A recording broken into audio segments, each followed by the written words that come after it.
And it is great to have you on Morning Scramble this morning. I have to tell you, I have a little bit of allergies. I normally don't, but my eyes are running. My nose wants to give me trouble too. And I have like the perfect guest this morning. So Kris Vaughan, you are a certified herbalist. I am. Great to have you on with us. Thank you. I always love coming on and visiting with you. I'm sorry you're feeling all runny so today. What is this? It's just because you're coming on. I'm like, oh my gosh, help, Kris.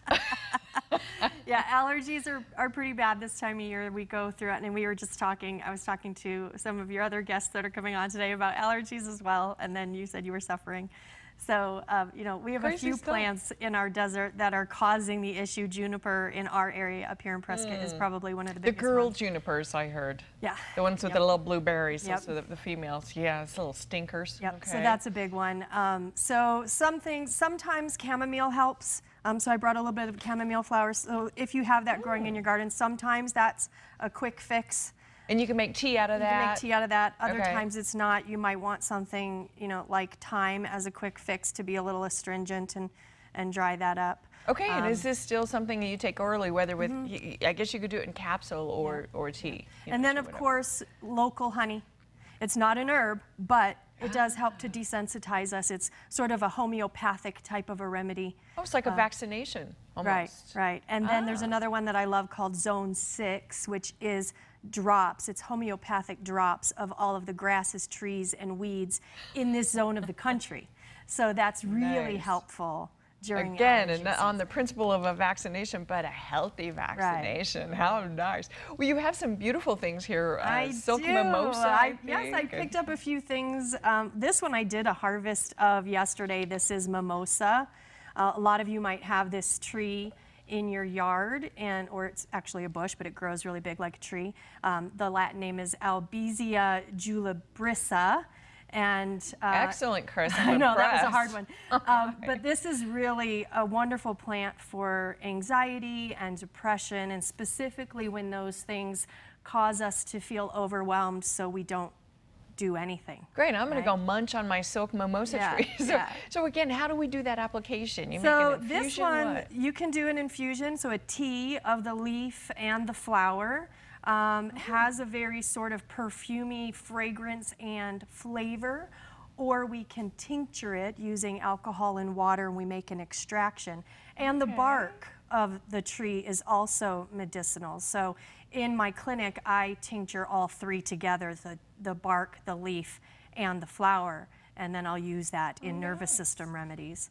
And then this morning I picked up this. If you hike, you may see this along your hikes. Oh, I have it in my yard. Yes, this is Rus trilobata, or also called three-leaf sumac, or other people call it skunk bush or lemonade bush. Does it smell badly? Right. It doesn't. I actually like it. And these berries have a very tart, lemony flavor, so you can drop them in your water and make like a lemonade water.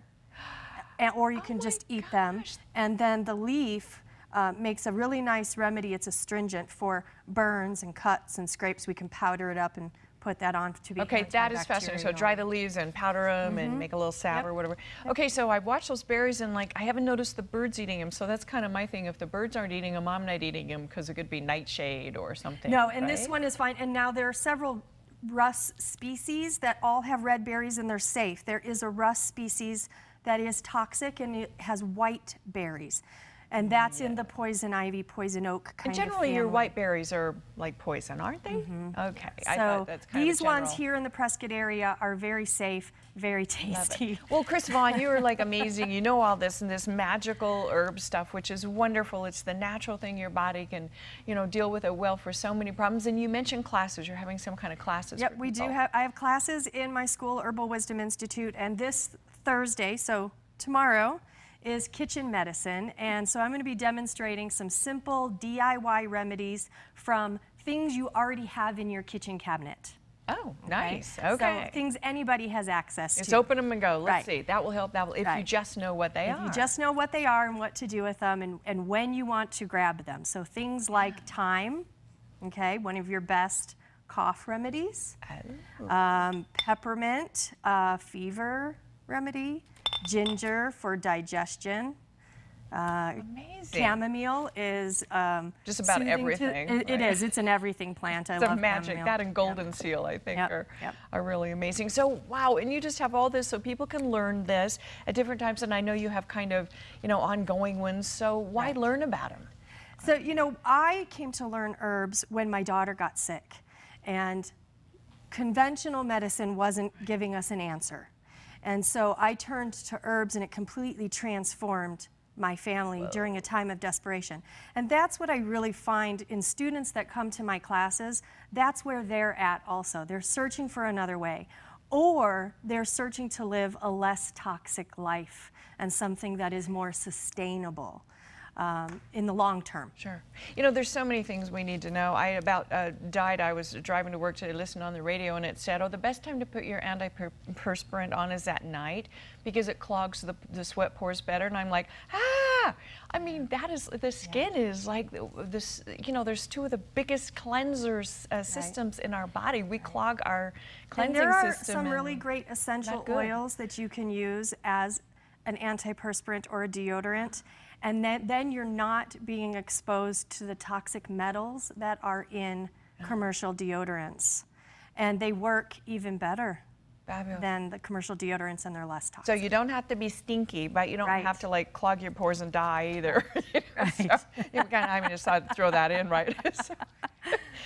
So the Herbal Wisdom Institute, I love this. Herbal Wisdom kind of speaks for itself, but tell me a little bit about that, Kris. Herbal Wisdom Institute really was born of my desire to share with other people what I have learned and how it has changed my life. And so we do classes for all interest levels. It could be that you just want to come and learn kitchen medicine, right? Or you want to learn how to make your own things. We do medicine making classes. Or maybe you have a very deep interest in herbs and you want to become a certified herbalist. We have that program coming up in September, which is a year-long program. So definitely you have to do some studying, and you have to have some qualifications to be, as you are a clinical herbalist. Right. Wow, fascinating. And you have all that info at the Herbal Wisdom Institute, and we have the information on the screen so people can do that. And you have, again, ongoing classes coming up. So get over there. I think it's in Prescott Valley, is that right? It is in Prescott Valley. Okay, awesome. Kris Vaughan, wonderful knowledge, information. I'm going to go out and chew on my tree when I get home now. And also, I have this in my yard too. So another reason to go hug a tree, right? Because they're so wonderful. They're good for you in so many ways. Kris Vaughan, thanks so much for joining us. Thank you. All right, don't you go away. When we come back,